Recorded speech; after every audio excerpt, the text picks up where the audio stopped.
tarde, boa noite para você que nos assiste. É um prazer receber vocês novamente aqui conosco, aqui no Talk Jus. Bom dia, Fernando. Bom dia. E aí, estamos hoje animados? Animados, o tema hoje é muito bom, né? O Fernando gosta bastante desse tema. Quase não gosto de eleição. Eu fiz um roteiro aqui, não sei pra quê, porque eu sei que ele já tem tudo em mente. Eu gosto de eleição, eu gosto da minha mulher, mas de eleição, nossa, demais. E não é mentira não, gente, é verdade. E hoje, Fernando, quem nós trouxemos para debatermos um pouco a respeito da eleição? Hoje nós trouxemos aqui, pessoal, 2 nomes que realmente são vozes marcantes do nosso mundo jurídico e também do rádio. Eu acho que se na sustentação oral tivesse uma prerrogativa assim, ó, voz bonita, para isso eu acho que os dois ganhavam, viu? Porque a voz dos dois são bem marcantes assim, deve ser muito bom ali na sustentação oral. Estou aqui com o doutor Vandir Alan, muito obrigado por aceitar, né, o nosso convite. É uma honra te receber aqui. Bom dia, Fernando, Juliana, Rubens. É um prazer, cara, uma alegria. Em primeiro lugar, reencontrar amigos, né? E também poder falar desse tema tão pulsante que são as eleições. Estamos aqui também com o Rubem Júnior, radialista já conhecido, consagrado aqui na nossa cidade, e aceitou o nosso convite aqui para estarmos falando sobre esse tema tão importante. Com certeza, para mim é um privilégio, né? E uma surpresa. É a primeira vez que eu estou sendo entrevistado. Então você vai perceber. Eu falei pra ele, ele vai tirar de letra. Ele falou assim, é a primeira vez que eu sou entrevistado. Eu falei assim, doutor Vandir Alan. Então vai ser assim, vai ser igual da Atena aqui no canal. Não, calma, a cadeira tá parafusada. Segure as cadeiras, não deixa. Não pode acontecer.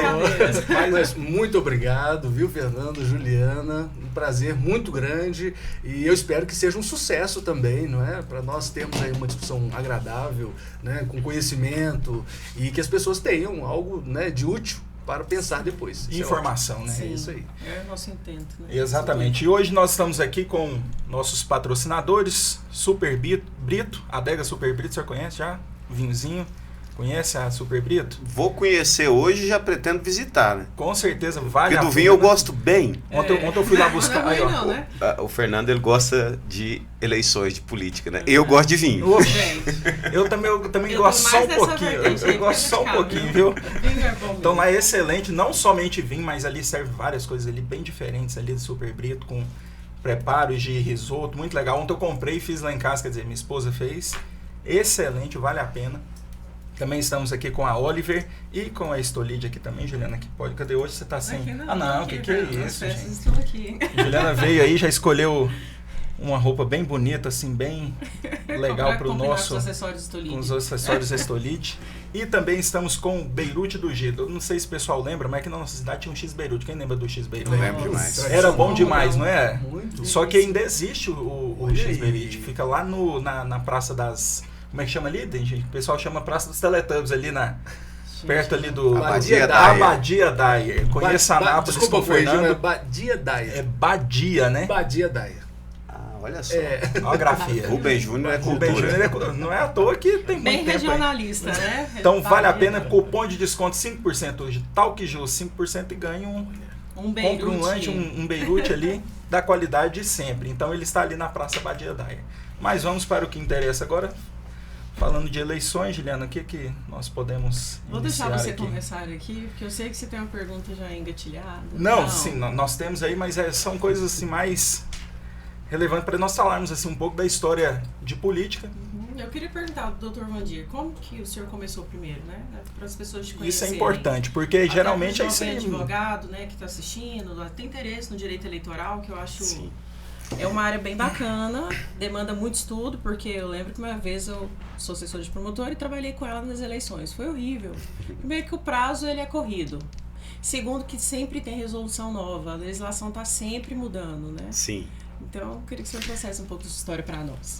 Eu sou muito abençoado porque a política veio antes do direito. Eu sempre tive essa vontade de debater, de discutir, de me envolver com temas sociais. Desde muito pequeno, adolescente ainda, eu comecei a trabalhar com o Grêmio Estudantil, lá no Colégio Estadual Zé Ludovico de Almeida. Então, esse debate do movimento estudantil, essa conexão com a política sempre esteve muito presente na minha vida, desde muito cedo. Posteriormente, eu fui presidente da UES aqui em Anápolis, a União dos Estudantes Secundaristas de Anápolis. Entrei para a faculdade, fui presidente do DA do curso de Direito. Então, a política sempre presente. Mas a advocacia, ela me escolheu. Porque a gente sabe que as carreiras jurídicas, elas são desafiadoras, né? Mas a advocacia, ela é mais desafiadora ainda. Porque ela reclama um período inicial ali de decantação do que você vai fazer, do que você vai seguir, que é muito duro, né? E com as dificuldades da vida, filho e etc., você tem que romper ali para ter a certeza que vai ser a advocacia mesmo. E como eu consegui conectar a política com a advocacia, o direito eleitoral passou a ser quase que um caminho único para a minha atuação, né? Então, aproveitando essa vivência política lá do movimento estudantil, posteriormente do movimento partidário também, que eu já fui membro de partido, hoje não sou mais, até porque eu advogo do PCdoB ao PL, então não tem como você ter filiação partidária, né? Então eu consegui conectar essa vivência da política estudantil, da política partidária, com o direito e descobri minha paixão, que é o direito eleitoral. Porque no direito eleitoral, Fernando, Rubens e Juliana, às vezes não basta ter o bom direito, não basta ter a melhor tese. É preciso ter a sensibilidade de entender se aquele direito tem que ser exercitado naquele momento. Por exemplo, às vezes você entra com uma representação contra um adversário baseado num tema que está muito quente ali no momento e acaba que você vitimiza o adversário e traz um rebote político para essa ação judicial que você ganhou, né? Então tem que ter essa percepção do que é relevante no momento, de usar ou não os instrumentos jurídicos, de acalmar o coração do cliente, mostrando para ele que parece que o caminho aqui não é bom. E a experiência da militância estudantil acabou ajudando muito hoje na minha atuação profissional como advogado. Excelente, muito bom. Agora falando mais assim das eleições, quero até com o Rubem Júnior, que eu acho que é uma situação que a gente vê hoje na nossa cidade, mas de uma forma geral no Brasil. Que as eleições nacionais são bem atípicas da eleição municipal. Como que você enxerga essa eleição aqui, propriamente aqui na nossa cidade, com essa visão mais bairrista das pessoas? Porque a eleição nacional ela não atinge tão diretamente a gente em termos de cargos, em termos de benefícios em várias áreas, mas a municipal ela se torna mais personalíssima nesse sentido. Na sua experiência ao longo dos anos aí cobrindo eleições, como que você enxerga isso? Eu acredito que tenha uma paixão diferente, né? Uma paixão porque todo mundo tem um parente que seja candidato. Pode ser parente, inclusive aqui em Anápolis, neste instante, estão concorrendo sobrinha e o tio. Né? Briga de família. Exatamente, no mesmo ambiente, inclusive. Então, ou seja, é muito próximo, né? Eu acho que as pessoas têm alguém que conhece, sim, que é amiga, mas tem um parente também que ela gosta, que ela tem afinidade, então se torna mais acirrado e mais difícil de se decidir também. Porque tem essa paixão, tem essa proximidade, afinidade. E as questões partidárias, de repente, não sejam tão importantes assim. O doutor Vandir Alain já conhece muito mais que eu, né? A parte de partidarismo, né? Mas as pessoas tendem a ter mais proximidade com o seu candidato, deixando de lado algumas questões partidárias, ideológicas, filosóficas, para votar naquela pessoa que ela gosta, não é? Então eu acho que essa é a diferença primordial entre o nacional. O nacional, o estadual é um pouco mais distante, a gente não tem acesso muitas vezes ao candidato à presidência, muitas vezes nem a governador. As pessoas vão até as suas carreatas e tal, mas está faltando ali o elemento principal, que é o candidato ao governador. Está ali, sim, o candidato a vice, né? Que não tem voto. Explicitamente não, sim, tem voto, né? Quem tem voto é o governador com a chapa. Porque os vices andam governando muito ultimamente. Governando demais. Bem lembrado. Lá em Goiânia, então... O que diga, né? Então, necessariamente, essa é a diferença. E como é que as pessoas votam para prefeito também, né? Elas querem uma pessoa mais próxima, né? Eu tenho acesso a ele de que forma? Eu tenho acesso ao prefeito, aos vereadores de que forma? Então, como que eu vou chegar a alcançar os meus objetivos? Objetivo que pode ser individual, pode ser coletivo, pode ser do bairro.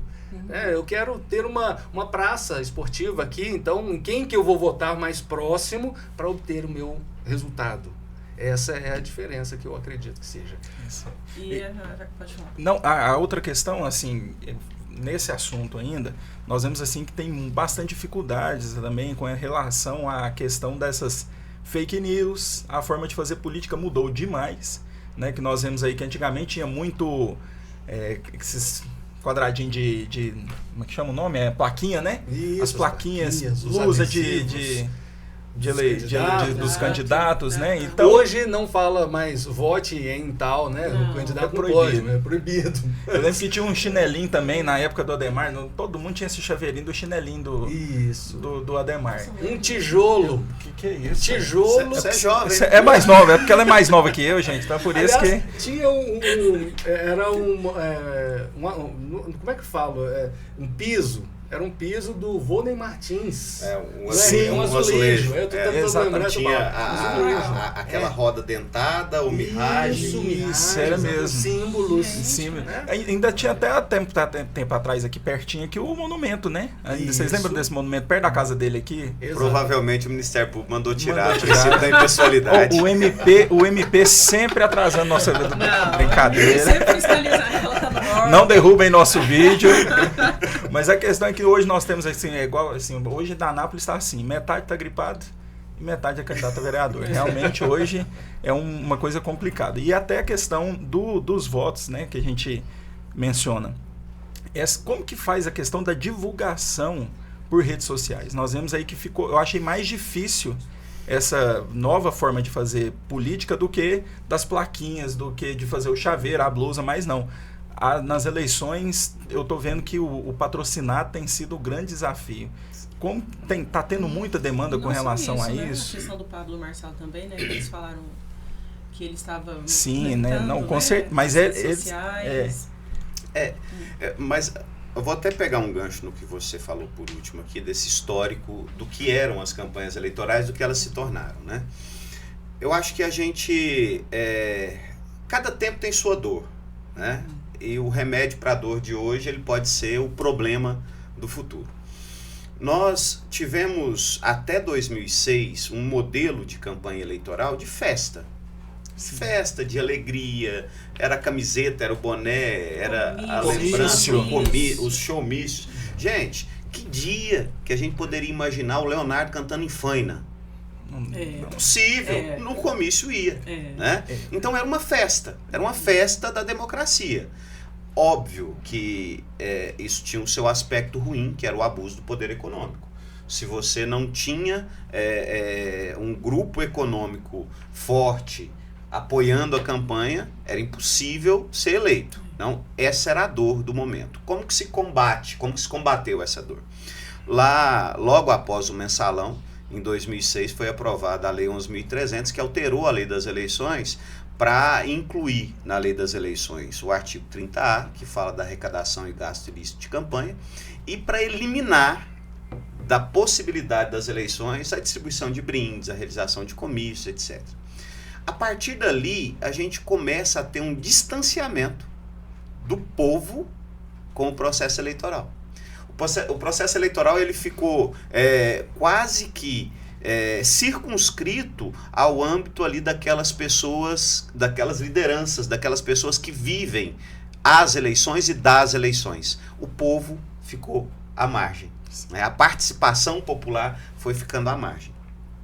E isso foi recrudescendo com outras alterações da legislação, especialmente ali entre 2014 e 2015, quando acaba o financiamento privado, né, por pessoas jurídicas, né, das campanhas eleitorais, e cria-se o fundo eleitoral, diminui o período da campanha eleitoral de 90 para 45 dias, né, cria-se o fundo eleitoral e limita-se ainda mais a possibilidade de gastos eleitorais.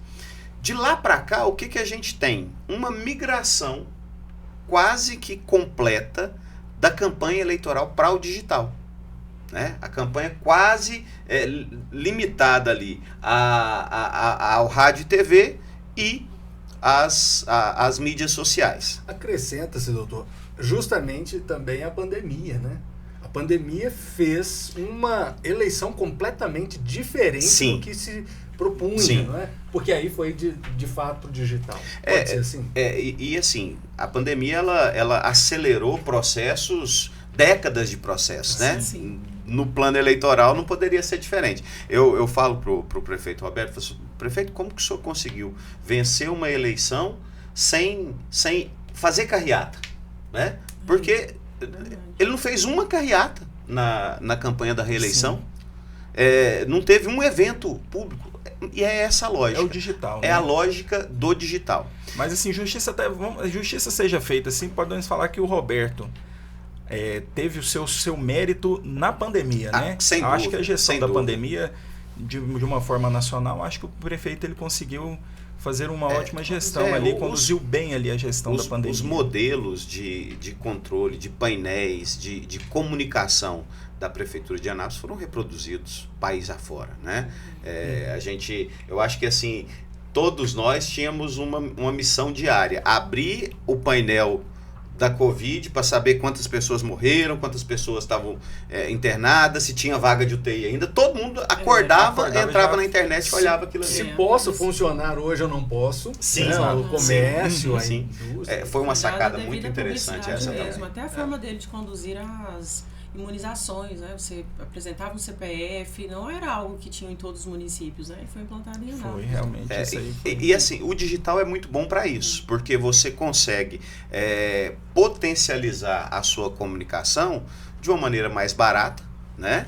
Que não é o absurdo do rádio e da televisão, e de uma maneira mais efetiva, porque com a possibilidade do impulsionamento, você leva a mensagem específica ao destinatário específico. Exato. Então as campanhas estão muito focadas nisso, estão focados no digital, focados no impulsionamento de conteúdo.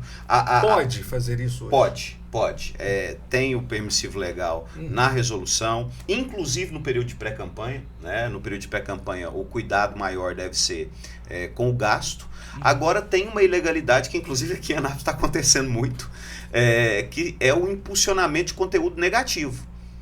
Há uma vedação absoluta na norma de que se impulsione conteúdo negativo. É uma salvaguarda do sistema, né? Porque você pode criar um conteúdo artificial e fazê-lo chegar naquela população mais suscetível, né, através do impulsionamento. Por isso, a proibição, e isso pode configurar até abuso de poder econômico, quem lança mão desses expedientes. Então, assim, em resumo do que eu queria dizer, a campanha ficou chata, mas ela ficou efetiva. É porque até um comentário assim geral na cidade, o pessoal fala assim, parece que a campanha não começou, parece que tá todo mundo só vendo o Marçal. Então eu vejo assim, o pessoal não está entendendo que está na internet mesmo. Sim, as eleições. Sim. E o que vocês falaram no começo aqui, isso é tão grave, gente, porque a vida acontece na cidade. Ninguém mora no estado de Goiás ou no Brasil, a gente mora em Anápolis. Né? E quem vai conduzir o sistema de saúde, a educação fundamental, a rua que a gente anda, a iluminação das ruas, é o prefeito e são os vereadores que vão ser eleitos agora. E aí então, eu vou tocar num assunto que você falou sobre essa característica, não é? Do político, o que eles fazem, né? O que o vereador faz, o que o administrativo faz, quem vai mandar na cidade, né? Por isso, esse podcast aqui é importante, porque aí as pessoas ficam sabendo como buscar essas informações, né? Igual a comunicação é importante. Né? Sim, é igual a Ju, a gente veio conversando, no meio do caminho ela falou a questão da saúde. Eu acho que... Eu tenho uma crítica gigante com a proposta de todos os candidatos em Anápolis, porque eles sempre falam, vou abrir isso, vou abrir aquilo outro. Primeiro, é possível? Será que tem essa possibilidade? É fácil, como eles dizem? Eu vi candidato propondo abrir algo que já existe na cidade, né? Para mim demonstra desconhecimento. E por que não pegar os serviços que já existem e melhorar? Por exemplo, O serviço dialítico em Anápolis, as pessoas que necessitam de realizar hemodiálise. Alguém já parou para pensar na questão do financiamento? Sabe, a verba tá vindo de onde? As pessoas sabem que o estado de Goiás não passa um centavo para o município de Anápolis ajudar nesses serviços? Então, Anápolis consegue fazer, de fato. Ele faz, tanto é que faz o repasse existe devido a essas verbas, né? Advindas da União e do município de Anápolis, mas é tripartite, cadê a figura do Estado? Então, por que não melhorar o que já existe? Os oncológicos. Não são todos os atendimentos oncológicos que Anápolis realiza. Apesar de ser gestão plena, não são todos os serviços oncológicos. Reumatologia não tem, cabeça e pescoço tem que ir para Goiânia. Então, cardíaco, né? Nós temos um vice, inclusive, que é médico cardiologista. Ele sabe o que precisa melhorar. Eu não vi na proposta, né, deles ali questões relacionadas à cardiologia também. Então, são por que não pontos melhorar específicos, o que tem? né, Fernando? Melhorar o que Fernando e Juliana, essas características faltam muito na campanha, Sim. né? Porque também falta tempo. A gente percebe que 45 dias ele tem que fazer tudo. O candidato precisa estar em vários lugares e preparar debates, e preparar a sua rede de relacionamentos, né? Mas precisa haver uma campanha, né, conjunta, completa, de que especialistas para atingir esse seu objetivo. Porque se né? forem Exatamente. propostas muito vagas, como Eu vou melhorar a saúde. eu vou cobrar Em o que quê desse sentido? candidato? Ele vira prefeito e na hora de cobrar eu vou cobrar o quê? O quê? Não tem, né? Exatamente. Eu acho que precisam Agora, ser feitas algumas perguntas. Isso, né? Quando eu vejo assim, objetivas, uma classe né, que Mandinha? gosta muito de um candidato, por que aquela classe gosta do candidato? Né? E isso, Por para qual ficar motivo, esclarecido. né? Qual benefício existe por trás daquilo? Né? Se é um É um interesse. benefício coletivo ou só de uma categoria, né? Então, a gente precisa fazer alguns questionamentos, né? já que tá num tema, já ficou um pouco polêmico, vamos pra polêmica. Vamos fazer aqui o corte aqui, ó. Polêmica. É uma dúvida que eu acho que todos têm. E não é questão de partido, tá? Não é isso. Nós temos que trazer esse assunto porque é um tema importante. Estava observando os nossos portais jurídicos, né? Nosso querido Projude. Não travou dessa vez, graças a Deus, não estava travado, né? Diferente do TRF1, né? Até hoje. Não vai. Mas o negócio é o seguinte: como pode, por exemplo, nós temos aí o candidato Antônio Gomide, do PT, possui alguns processos ali, inclusive de improbidade administrativa. A questão da lei da ficha limpa, como que ele conseguiu? Algum efeito suspensivo? Qual que foi a situação ali? Por que ele consegue estar nas eleições, no pleito, concorrendo? E a outra questão é que teve essa situação aí com o Roberto Naves e o Márcio Correia, que teve a questão do registro de boletim de ocorrência, né? Teve esse BO com eles, né? Literalmente. E como que funciona para uma questão de uma legislatura do Márcio Correia, se isso pode impedir que ele assuma, e essa questão do Gomide, como que fica essa situação também? Assim, em primeiro lugar, com relação ao Gomide, ele não tem condenação transitada em julgado ou confirmada por órgão colegiado. Então, o que faz atrair... Na verdade, nós temos uma miríade de inelegibilidades, né? Para você ser candidato, tem coisas que você precisa ter, que você é obrigado a ter, e tem coisas que você não pode ter, de jeito nenhum. As primeiras a gente chama de condições de elegibilidade, estão lá no artigo 14 da Constituição, rol taxativo. A segunda são as causas de inelegibilidade, que estão na lei do ficha limpa, e você tem causa de inelegibilidade para todo gosto. Sim. Só que você tem requisitos para aplicar essas causas de inelegibilidade. Uma delas é a condenação por ato doloso de improbidade administrativa. Para que gere um efeito eleitoral, essa condenação ela tem que estar confirmada por um órgão colegiado. E isso é muito importante. Por quê? Porque a inelegibilidade ela é a pena capital de quem está na política. Você afastar por 8 anos, em tese, pode chegar a 20, 30. Uma pessoa do processo eleitoral, você precisa ter configurados ali os elementos que a lei disse que são necessários para a inelegibilidade. No caso do Gomide, não teve. quando do registro de candidatura dele, ele não tinha condenação transitada em julgado ou confirmada por órgão judicial colegiado. Assim, eu desconheço as ações que ele responda, eu sei que tinha a ação da Câmara, não sei o desfecho dela, né, não tenho conhecimento de outras, mas o fato ele não foi impugnado porque os processos que ele responde não atendem o que a lei do ficha limpa exige. Com relação a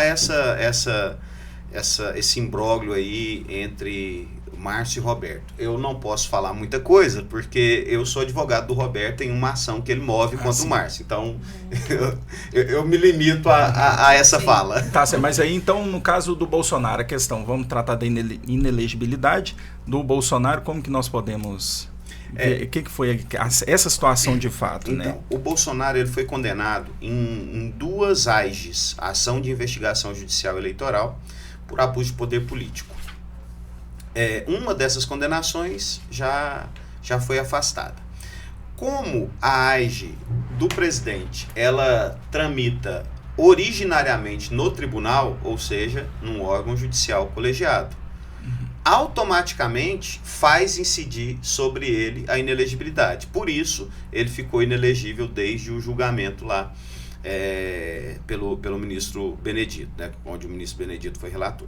Então, assim, para que ele afaste essa inelegibilidade, ele precisaria ter um recurso extraordinário julgado procedente dado provimento no Supremo para poder anular esse julgamento ou afastar a sanção de inelegibilidade. Hoje, por hora, ele continua inelegível, mas ele continua discutindo essa situação no STF. Sim, até teve o caso, um prefeito, não sei se foi de Angra dos Reis, que conseguiu reverter baseado na mesma punição que ele teve de uso da data, né, da questão do 7 de setembro e tudo mais, ele conseguiu reverter. Será que existe essa possibilidade mesmo? De reversão? Ou nós estamos vendo assim, uma questão, por que da pergunta? Porque hoje nós vemos um ativismo muito grande em cima disso também, tanto muito apaixonado pelo bolsonarismo e outros também assim tentando assim na norma da lei, né?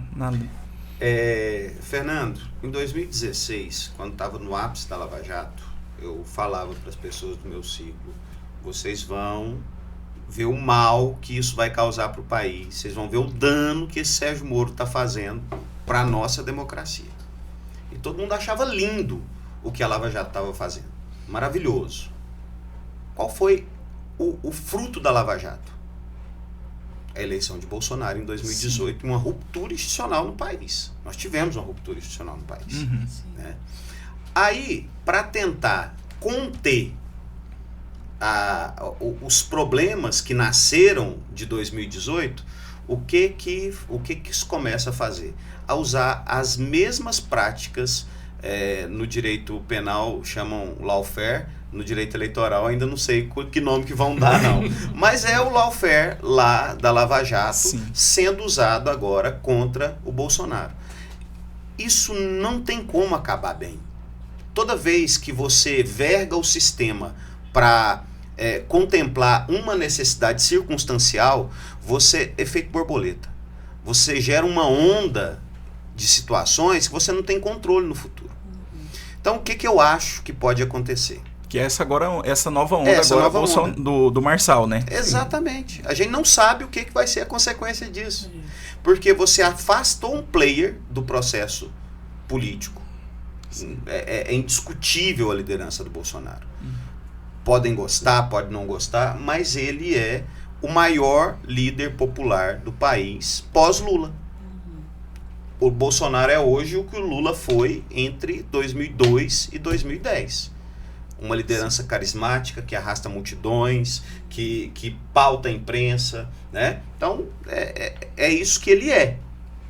E aí você vai e afasta esse player do processo democrático, do mesmo jeito que afastaram o Lula em 2018. Como isso é circunstancial, depende das composições da corte, depende da força política que você consegue desenvolver, do mesmo jeito que tornaram o Lula elegível, podem tornar Bolsonaro elegível daqui 2 anos. Né? Só que assim, é como se a gente estivesse vendo a casca de banana ali na frente e fala assim, ia lá a casca de banana, vou escorregar.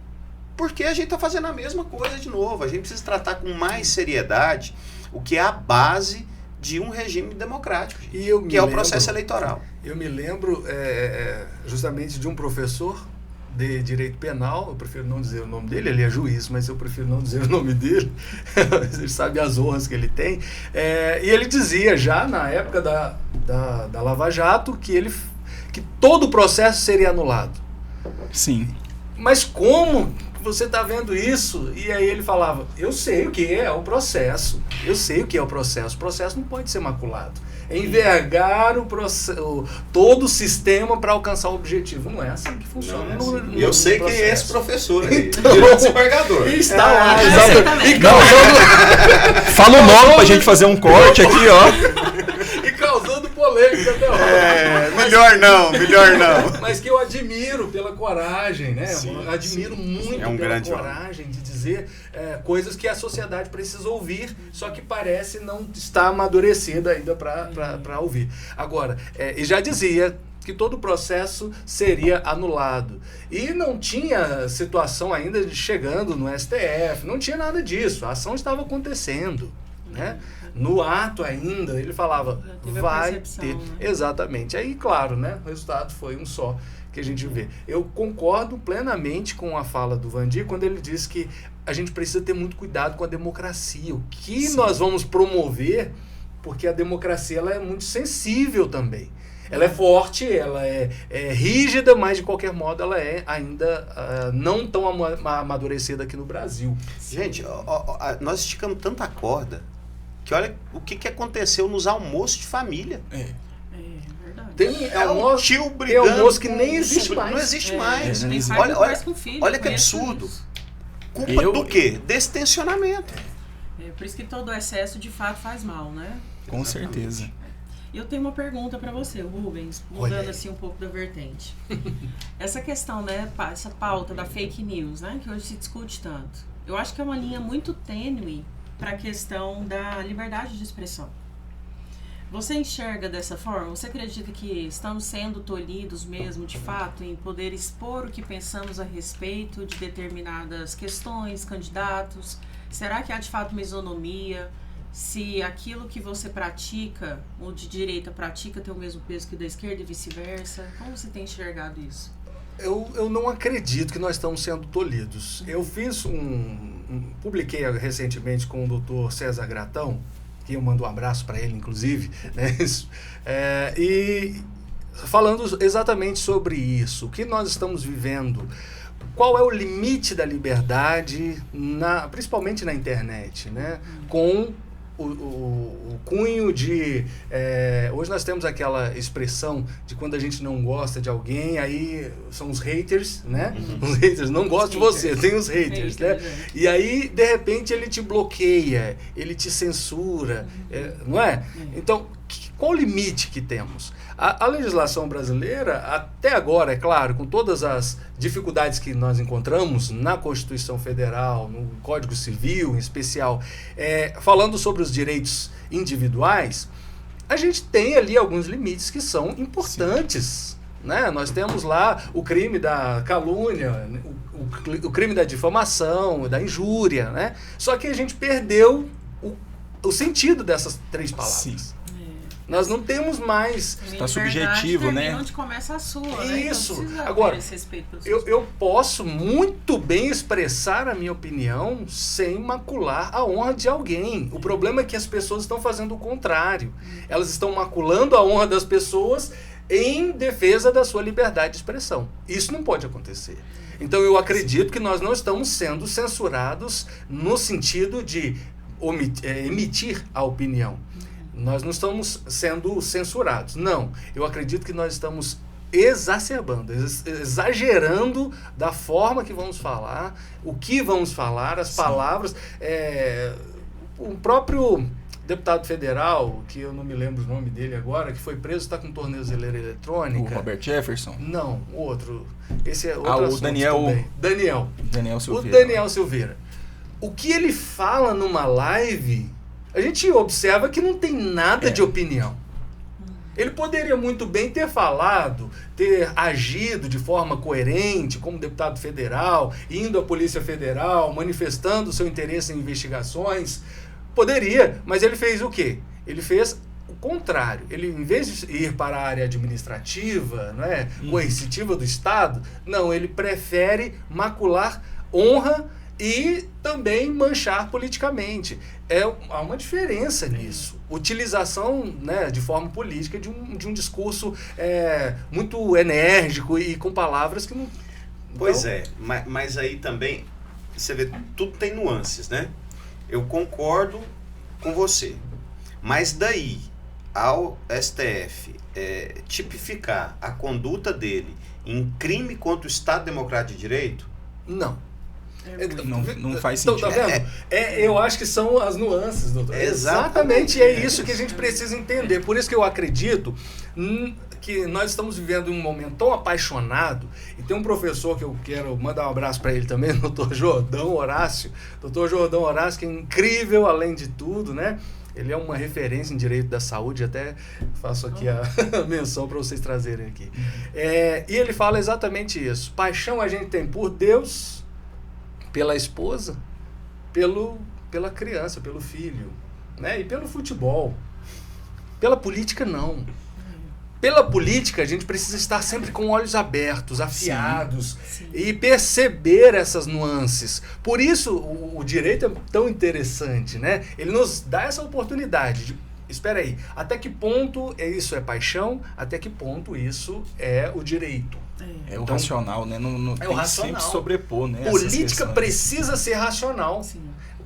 O Vandir Alain falou assim, olha, ficou chata A campanha, né? Era uma Meu coisa... pai já foi desse meio Olha, político, né? nossa, Na gente. época eu achava o máximo. Era bom demais, ficou chato. Ficou Isso ruim. é paixão também, não é? A gente gosta porque esse assunto tá surgindo aqui porque ele é, né, prazeroso.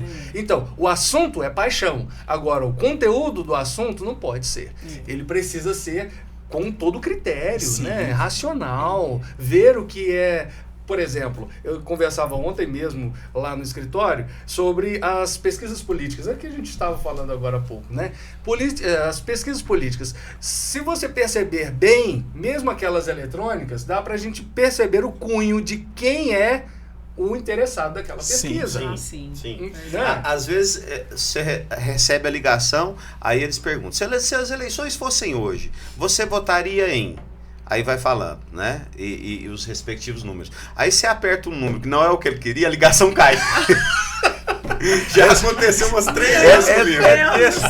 Eu ainda não Opa, aconteceu, não. mas eu quero... Já aconteceu. Ele ligou, eu tô com medo da inteligência artificial daqui a uns dias iniciarem aí fazendo as pesquisas. A própria, né? Que vai direcionar-se muito. Sim, então... E não tá longe isso acontecer. Não. Isso é uma percepção nossa, porque a gente está vivendo isso, então a gente percebe, mas a grande população não. Porque ela não se interessa em saber por que ela está sendo conduzida. Por exemplo, como que alguém como o Marçal utiliza toda a força dele de comunicação, em todas as redes, pagando inclusive, ele já falou isso, né? Sim. Pagando jovens, há um valor até considerável, ele fala, né? Para divulgarem o nome dele, né? Para Só informação descontextualizada. Não, mas aí se alguém quiser, tá lá. Porque ele remunera os cortes desde sempre. Não, então isso, eu concordo, é desde sempre. É antes da política, né? Antes de tudo, ele fez isso para ter o seu nome e como aconteceu. Sim, né? sim. E ele alcançou isso. Então, agora, como alguém gosta de ser manipulado? É a minha pergunta. Porque se você recebe tantas informações sobre um assunto só, saiba que você está sendo manipulado. Agora fazendo o contraponto aí, aproveitando agora a questão, mantendo o mesmo assunto daquela cadeirada. Então, se nós estamos falando aí de manipulação, nós estamos falando desse contexto do Marçal, mas também nós estamos vendo a forma como a mídia e o sistema têm tratado isso. Nesse caso, próprio, vocês podem responder, mas... Essa cadeirada, por que o Datena ainda está no pleito?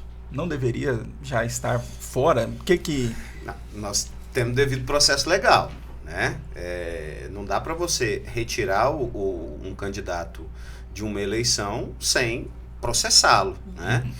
E dentro do processo, precisa ouvi-lo, precisa ter o contraditório. Não tem prazo hábil para poder retirar ele das eleições. Sim. Em razão disso, não tem prazo hábil, porque se acontecesse, seria mais uma vez vergar o sistema para uma contingência específica, né? Certo.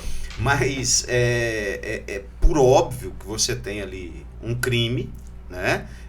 Que eu acho que ele poderia ter sido preso naquela circunstância, né? Se você for olhar na perspectiva, qual que era o dolo dele? O dolo dele era ferir, era agredir, de fato, o Pablo Marçal. Né? Então, no mínimo ali é um crime de lesão corporal. Não foi grave porque ele voltou para a atividade profissional dele no dia seguinte. Na mesma hora. Apesar da ambulância. Né? E ainda fez o N lá ainda, né? Com o braço quebrado. Mas assim, ali ele poderia, o Datena teria que ser detido. Sim. No mínimo detido. Naquele momento. Direcionado à autoridade policial. Por que não? E aí eu faço a seguinte reflexão. Se fosse o contrário, qual a chance do Pablo sair detido de lá? Enorme. Né? E é exatamente por conta dessa polarização, por conta dessa paixão exacerbada em um lado. Eu adoro cozinhar. Eu gosto mesmo de cozinhar. Eu advogo para comprar os ingredientes. Porque gostar mesmo, eu gosto de cozinhar. E eu sempre chamo amigos, né, lá para casa. E normalmente eu tenho um ciclo próximo ali, que eu tenho uns bolsonaristas doentes e uns petistas doentes. E eu gosto de juntar os dois lá em casa. Pronto, para se matar. Se matem. Não viu o lado de é muito interessante, gente. Mas aí no caso, quando você tá fazendo churrasco, aí do caso dos bolsonaristas, você faz picanha e do outro lado é abóbora. Que maldade. Tem o corte aí. Mas olha só, é um exercício interessante da gente fazer. Sim. Por quê?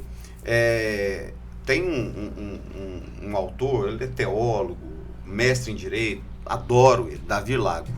E ele tem um livro que chama Brasil Polifônico, onde ele fala sobre os evangélicos e as estruturas de poder. É muito interessante esse livro, ele faz um resgate histórico da participação política dos evangélicos, desde as câmaras municipais para poder conseguir licença para fechar uma rua, para fazer uma reunião pública, até a gente chegar na bancada evangélica que a gente tem hoje. Então, é um livro muito interessante, recomendo. E ele fala uma coisa que isso moldou a minha forma de interagir com tudo que é polêmico. Ele fala que nós precisamos estabelecer diálogos, porque o que nós temos hoje não são diálogos, são monólogos simultâneos. Sim. Você faz o seu monólogo, eu faço o meu monólogo, a gente não se deixa influenciar pela verdade do outro e a gente sai tão pobre quanto a gente entrou em qualquer discussão. Porque o que enriquece o debate? É o seu ponto de vista, mais o meu ponto de vista, que gera uma nova coisa. Nós não temos mais isso. E aí lá nesse experimento social que eu faço, dos meus amigos bolsonaristas e lulistas, eu reforço cada vez mais a minha convicção de que não existe bem e mal absoluto. Fora de Deus e o diabo, não existe bem e mal absoluto nessa terra aqui não. Todo mundo tem um ponto, todo mundo tem uma perspectiva, todo mundo tem algo de bom. Alguns têm muito mais coisas ruins do que boas. E aí eu vou me mover nesse espectro político onde eu acho o meu equilíbrio. As pessoas precisam se abrir para isso. E infelizmente a gente não tem isso. E é justamente por isso que eu acredito que hoje nós não estamos vivendo em uma censura. Porque se você xinga alguém, você agride a outra pessoa. Isso não é opinião. Não é assim? Exato. Não é opinião, isso é uma agressão. Então eu acho que nós precisamos ter diálogos, bons argumentos, falarmos de conhecimento. Se eu não sei um assunto, não é humilhante você não saber o assunto. Não é. Só que nós não damos o braço a torcer em hora nenhuma. Eu quero estar sempre dentro do meu círculo para fazer parte, né? Eu quero comer a picanha lá na casa do Vandir um dia. Abóbora não quer não, né? Abóbora não. Mas... Agora, mas A abóbora só se for no complicado, hein? risoto. É só no Aí é bom. Não, aí fica bom. Aí fica bom. Mas é verdade, as pessoas elas não se abrem mais, né? Cada um com a sua verdade e se fecha e perde a oportunidade de crescer, eu falo. Né? A partir do momento que você quer primeiro bancar que sempre sabe tudo e não escuta o outro, você perde uma oportunidade de crescimento. A gente foi reduzido, né? Eu acho que a pior coisa que aconteceu é porque hoje a sua posição política te define. Antes a gente era conhecido como, não pela nossa posição política, e sim pelas nossas qualidades e também defeitos, né? Mas hoje a gente ficou reduzido por culpa das eleições e dessa Se polarização. você não é Lula, então porque você é Bolsonaro. Então, que é assim, Lula. Não, e tem gente que fala assim, gente, mas é óbvio que é isso, gente. Não tem jeito de ser Não tem jeito de ser outra coisa, meio do não. caminho, Se não. você é isentão, você é esquerda. As pessoas não acreditam é quando radical, você fala, não, eu tem não sentido. voto em partido, eu sou um Isto. candidato. As pessoas não acreditam. Não. E o que eu faço? Eu critico a Lava Jato e eu critico a inelegibilidade do Bolsonaro. O que eu sou? Isentão. Isentão. Então, é. Mas uma conversa que nós estávamos tendo lá com meu pai, e ele trouxe esse assunto e a gente foi pensar e refletir. Realmente, nós fomos moldados de uma forma assim geral, assim, até questão assim cristã, né? Eu falo aqui, estamos entre irmãos, né? Nós somos centro-direita. Se você analisar assim no aspecto da nossa criação, de como nós fomos formados, a nossa família, acaba que nós somos de centro-direita e isso se perdeu no meio do caminho por conta dessas questões jurídicas que foram mal feitas, foram mal planejadas, por conta de um outro viés aí que nós sabemos, né, que essa permanência do PT no poder, outras forças se levantaram. Nós sabemos que tem isso. E isso prejudica diretamente o consumidor final, que somos nós. É isso. Essa luta Eu vou ser um ponto contrário dessa vez, Fernando. Eu acredito que, por exemplo, há alguns anos, há 6 anos aproximadamente, começaram a surgir novamente os vídeos do Enéas. Sim. Relacionando ele à direita, né? E ele já expressou a sua opinião, Enéas Carneiro, que falecido como deputado federal, né? Lembrando que ele foi o mais votado da sua eleição e que surgiu aquela matemática legal de juntar mais pessoas. Desempenho individual. Do individual. Exatamente. E aí surgiram aquelas imagens, de novo, do Enéas falando sobre a importância da política e tal. Por que eles trouxeram de novo? Por que eles ressuscitaram esses vídeos? Sim. Sendo que todos os que utilizaram esses vídeos nunca votaram nele. Essa é uma pergunta. Porque onde surgiu a direita no Brasil? Quando é que surgiu a direita no Brasil? Ninguém sabe.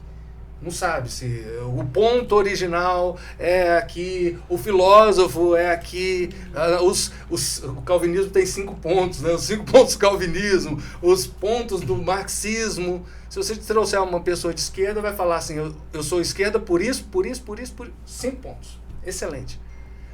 Se eu disser para uma pessoa de direita, isso eu estou falando de experiência. Eu entrevistei uma pessoa de direita e uma pessoa de esquerda. A de esquerda me descreveu. É assim, assim, assim. A da direita vagueou aqui, mas não conseguiu. Eu acho que é uma coisa, é muito maduro, é muito novo ainda, não está amadurecido a direita. Agora, né? Quantas pessoas tinham no velório do Enéas Carneiro? Isso pra mim foi um absurdo, porque eu sempre acompanhei ele, eu chorava de vê-lo naqueles programas de auditório e tal, eu achava magnífico. Eu quando Uma criança, ainda oratória, pensava, sim, eu queria ser igual ele. Eu falava pra mim mesmo, eu queria ser igual ele, porque um homem que veio do Acre, tem gente que nem acredita que o Acre existe. Então, mas existe? Existe. Brincadeira aos nossos amigos acreanos, é uma piada nacional, né? Então, e aí, do Acre, com aquela quantidade de formações, né? Um homem que era físico, era formado em letras, era formado em matemática e medicina. Os livros de Enéas Carneiro, como cardiologista, são referências nos Estados Unidos. E nós, né? 28 pessoas estavam no velório do deputado federal Enéas Carneiro, quando ele faleceu. Mas é porque a gente não respeita a nossa história. Então, o Nós que somos... é isso? O que é a direita? A minha pergunta é, um dos idealistas da direita nunca foi prezado, nunca foi respeitado. Então, onde é que nasceu a direita? Eu acho que está no ponto hoje, no Brasil, de nós termos alguém, um grupo, né? Eu não posso dizer Sim. alguém, mas um grupo, né? Para a formação dessa ideia, dos ideais da direita. Nós somos direita por isso, como aconteceu lá nos Países Baixos, né? Com um estadista de direita lá, não é? Ou então lá Por que não acontece isso aqui no Brasil? Né? Com Kuiper, com Duyvert, né? Que Kuiper foi um estadista lá na Holanda, de que o país todo se ergueu, sabe, de direita. Sim. Mas ele tinha ideais, e bíblicos, inclusive. Bíblico, cristão. Kuiper é cristão. Então a gente percebe que falta no Brasil. Eu falo que quantas direitas nós temos em Anápolis nessa eleição?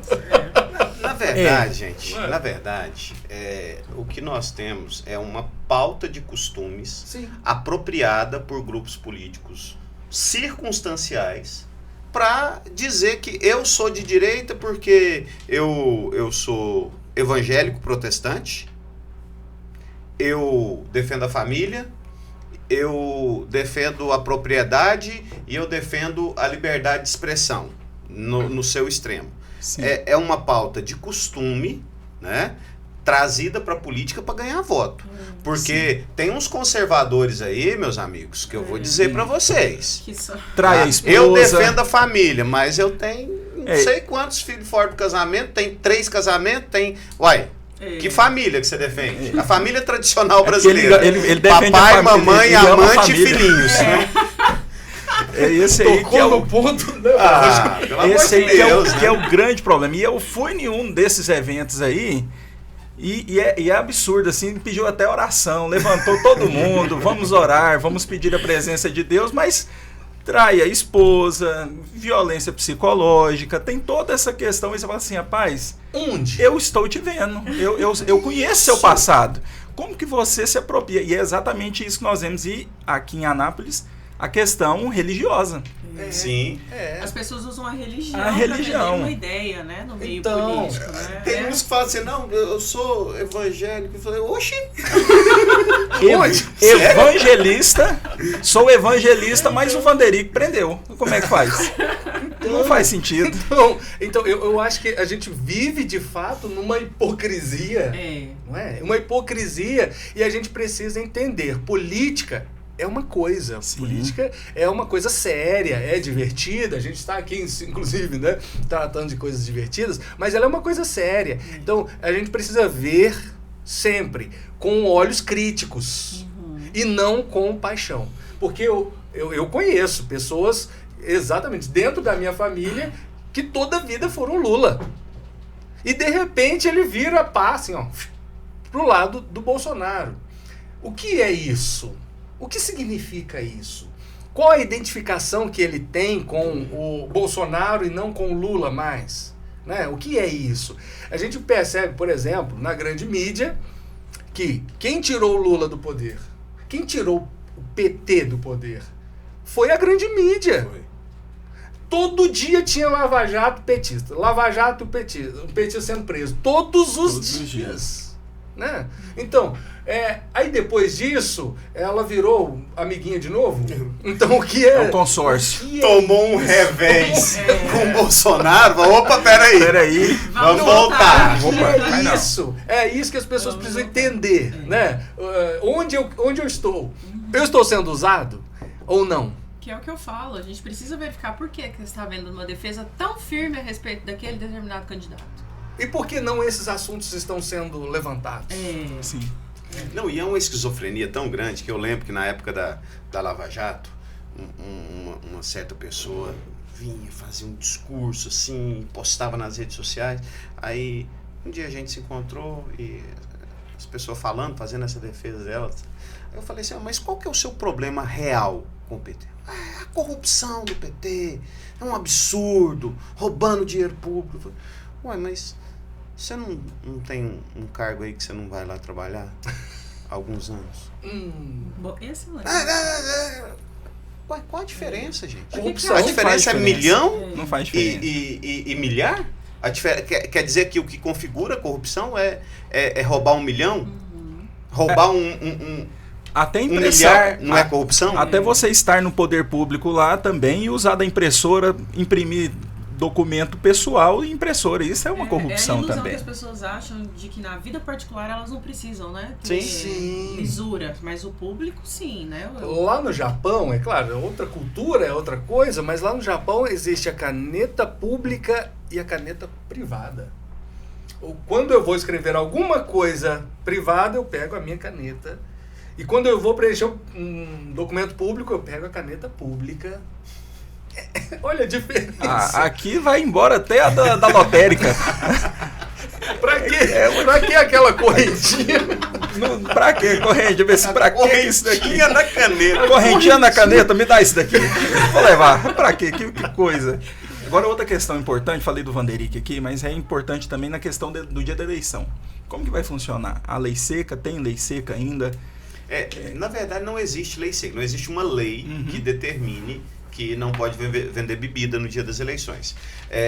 Isso se dá por portaria do juiz eleitoral, no uso do exercício do poder de polícia, né?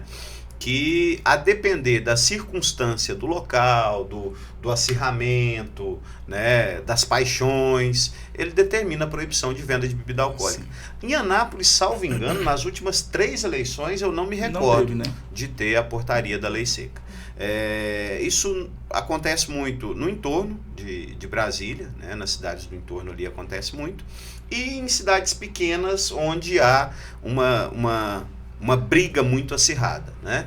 E não vejo muito razão de ser, porque o cara vai comprar no mercado, vai levar para casa e vai beber do mesmo jeito. Não tem essa questão, né? Antigamente, inclusive, tinha isso, né? Comprava no dia anterior pra tomar. E eu acho que até motivava o pessoal a beber um pouco mais. Pra ver se... Já que comprava, vamos beber. Ontem eu estava vendo um promotor, né? Ele falando sobre o dia das eleições, ele falando assim, as pessoas podem aproveitar esse dia de feriado e fazer um churrasco com a família. Que maravilha, todo mundo... Eu achei incrível, né? Da democracia. A festa da democracia. É a festa da... E a festa da democracia. Eu acho que a gente precisa entender isso como um dia importante. E criteriosamente, né? Eu acho que racional tem que ser esse momento, né? A avaliação tem que ser racional. Acabou, né? Acabou, infelizmente. Eu ia tentar já deixar marcado aqui o churrasco na casa do Vandir. Mas ele foi resistente. Eu levo só levar o microfone. Gente, muito obrigada, né, pela participação de vocês. Foi um prazer, né, estar com vocês aqui hoje, né, Dr. Vandir. Já acompanhava, você que mora em Anápolis não tem como não conhecer, né, o Dr. Vandir. Né, eu falo Anápolis que é a minha realidade, né, porque a gente sabe também que fora daqui não é diferente, né. Um exemplo para os profissionais do direito, né, continue atuando dessa forma, com essa lisura, com esse empenho real, né, estudioso como é. Então, muito obrigado por ter aceitado o convite. Rubens, muito obrigado também por ter estado aqui, né, ter trazido para nós essas outras visões, né, a respeito de todo esse cenário político. Foi muito bom, né, a gente sempre aprende muito, né, então muito obrigado. Obrigado a vocês. E para você que está em casa, compartilhe, mande para o seu candidato, mande para a sua família, assunto importante, assunto que você deve levar em consideração, porque os próximos 4 anos estão na sua mão. Então, lembrando, curta, compartilhe, ativa o sininho também. Nós vamos fazer os cortes aqui, que deu muito corte legal aqui. Vai valer a pena.